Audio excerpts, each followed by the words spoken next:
O nosso convidado é licenciado em Engenharia de Sistemas e Informática pela Universidade de Minho.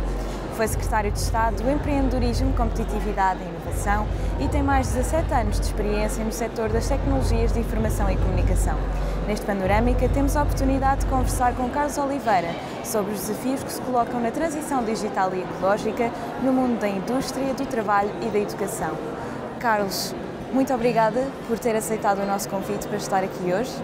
No âmbito da resistência estratégica da economia europeia, a presidência checa afirmou, e passo a citar, que as transições verdes e digitais devem ser implementadas de forma a promover a convergência com as regiões mais avançadas e salientam ainda a necessidade de apoiar o desenvolvimento das competências dos europeus para se adaptarem às circunstâncias em mudança, que será sempre um pré-requisito para a competitividade global da União Europeia. Começo por lhe perguntar em que consiste realmente a transição digital e tecnológica. Bom, isso é de facto uma pergunta que não é muito simples de responder, porque não há propriamente uma definição unânime sobre aquilo que é uma transição digital e a transição ecológica. A digital tem essencialmente a ver com como é que estas novas tecnologias que se têm desenvolvido nas últimas décadas e que nos últimos anos têm tido uma evolução muito grande,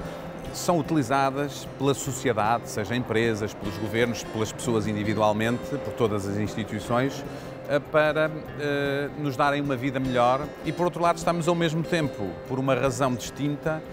a perceber que não é sustentável aquilo que, enquanto seres humanos, temos vindo a fazer ao planeta e, portanto, aí é uma transição que parte de uma consciencialização cada vez maior de toda a sociedade e de todo o mundo, de que temos que fazer de forma diferente, de forma mais eficiente, de forma mais sustentável, para que os recursos que são finitos e que podem estragar este nosso planeta não o façam. E que impactos positivos ou negativos é que esta transição digital e também ecológica poderá trazer? Por um lado, estas transformações implicam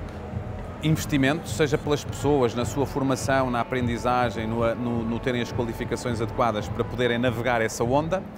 quer do outro lado às empresas e aos Estados, porque têm que fazer investimentos, têm impactos naquilo que era o seu status quo e, portanto, têm impactos muitas vezes negativos numa fase de transição, mas as boas notícias é que estas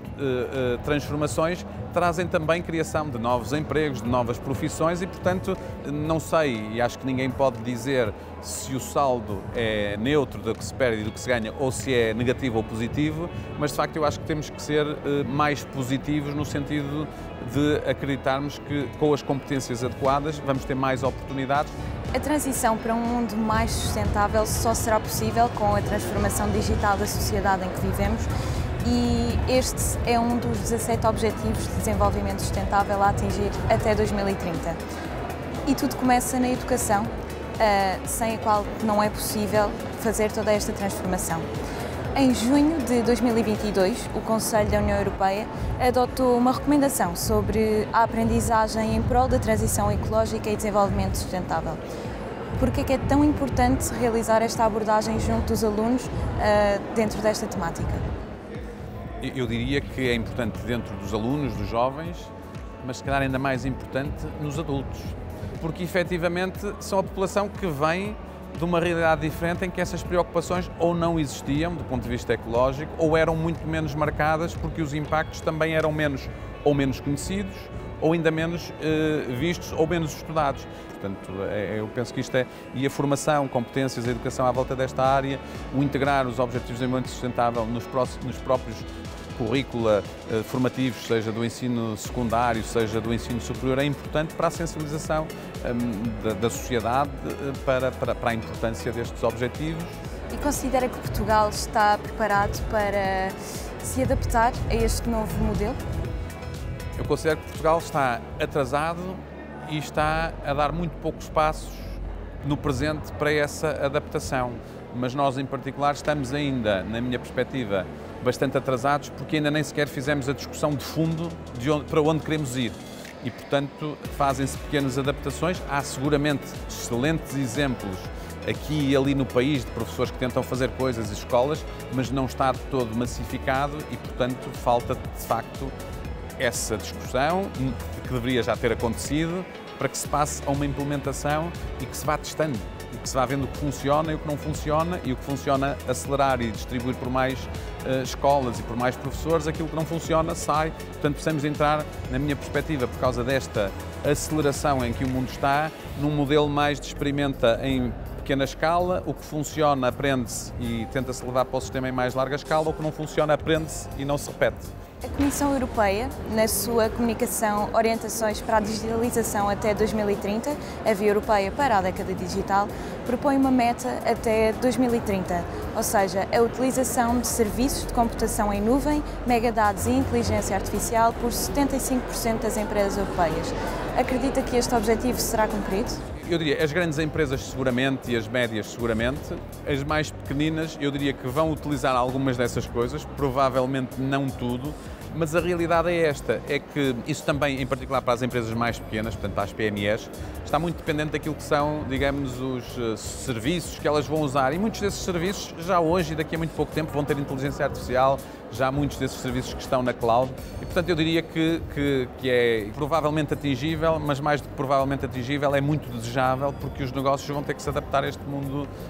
digital. E num mundo cada vez mais digitalizado e mais competitivo, quais são então as competências que um indivíduo singular, uma empresa, devem ter para se poderem distinguir? Há muitas competências aí importantes de base, mais técnicas, aquilo que são muitas vezes chamadas as hard skills, que se aprendem fazendo cursos de formação, que se aprendem na universidade, que se aprendem nos institutos politécnicos, mas há uma parte que é fundamental e que é exatamente aquilo que tem a ver com a humanização do digital, que são as competências socioemocionais. Portanto, eu acredito que grande parte da diferenciação dos indivíduos e do sucesso de cada um de nós no futuro, apesar de estarmos cada vez mais numa economia digital, é o desenvolvimento das nossas capacidades socioemocionais. Como é que eu trabalho em equipa, como é que eu expresso ideias, como é que eu comunico, como é que eu interajo, como é que eu tenho pensamento crítico. Portanto, aquelas competências que são muito mais difíceis de serem ensinadas, mas que são muitas vezes as competências que são desenvolvidas pela experimentação. Essa experimentação permite desenvolver precisamente essas competências e cada vez mais, na minha perspectiva, essas são aquelas que diferenciam as pessoas. E quais são os limites da transição digital? Os limites da transição digital serão aqueles que nós acharmos, enquanto sociedade, que devem ser. Aquilo que possa ir contra o bem-estar humano e do planeta e dos seres vivos deve ser aquilo que deve ser restringido ou que se deve ter muito cuidado, porque a tecnologia vai nos permitir fazer coisas que nós nem imaginamos hoje e que podem ter impactos, e muitas serão boas, mas também haverá seguramente potenciais más utilizações da tecnologia, e é aí que tem que haver, de facto, proteção e cuidados a muitos níveis distintos. Carlos, mais uma vez, muito obrigada por ter aceitado o nosso convite. E termina assim mais um Panorâmica, desta vez sobre a transição digital e ecológica e os seus desafios.